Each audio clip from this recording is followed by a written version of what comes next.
महत्त्वाची बातमी आहे। चेंबूरच्या मैत्री पार्क जवळ बांधकाम व्यावसायिकावर गोळीबार करण्यात आलाय। नवी मुंबईमधील बांधकाम व्यावसायिक सदरुद्दीन खान यांच्यावर गोळीबार करण्यात आलाय। अज्ञातांनी सदरुद्दीन खान यांच्यावर 4 ते 5 गोळ्या झाडल्याचं कळतंय। रात्री 9:30च्या सुमारास हा गोळीबार झालाय। सदरुद्दीन खान यांच्यावर सध्या रुग्णालयात उपचार सुरू आहे। तर वर्षा गायकवाड झेन रुग्णालयात बांधकाम व्यावसायिकांच्या भेटीला देखील पोहोचल्या। ही दृश्य आपण पाहतोय। चेंबूरमध्ये बांधकाम व्यावसायिकावर हा गोळीबार झालेला आहे। याचा आढावा घेतलाय आमच्या प्रतिनिधींनी, पाहूया।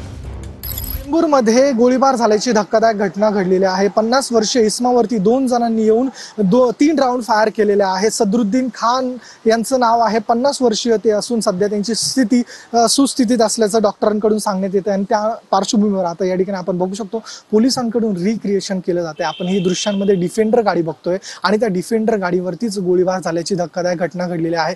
ही काच आहे आणि त्या काचेवरती राऊंड फायर करण्यात आलेले आहे। या ठिकाणी आपण गोळीचं निशाण देखील बघू शकतो, काच फुटलेली बघू शकतो। सदरुद्दीन खान जे आहेत त्यांच्या जबड्याजवळ एक गोळी लागलेली आहे। आपण ही गोळी बघू शकतो। या ठिकाणी काच फुटलेली आहे। त्या गोळीची इंच देखील या ठिकाणी आता पोलिसांकडून मोजण्यात येत आहे, रिक्रिएशन केलं जात आहे। फॉरेन्सिक टीम या ठिकाणी दाखल झालेली आहे। सदरुद्दीन खान आहेत, त्यांची प्रकृती सध्या स्थिर असल्याचे सांगण्यात येते आणि त्यांना नवी मुंबईच्या अपोलो हॉस्पिटलमध्ये दाखल करण्यात आलेलं आहे। कॅमेरा पर्सन जितेंद्रसह मी ऋतिक गणकवार, TV9 मराठी।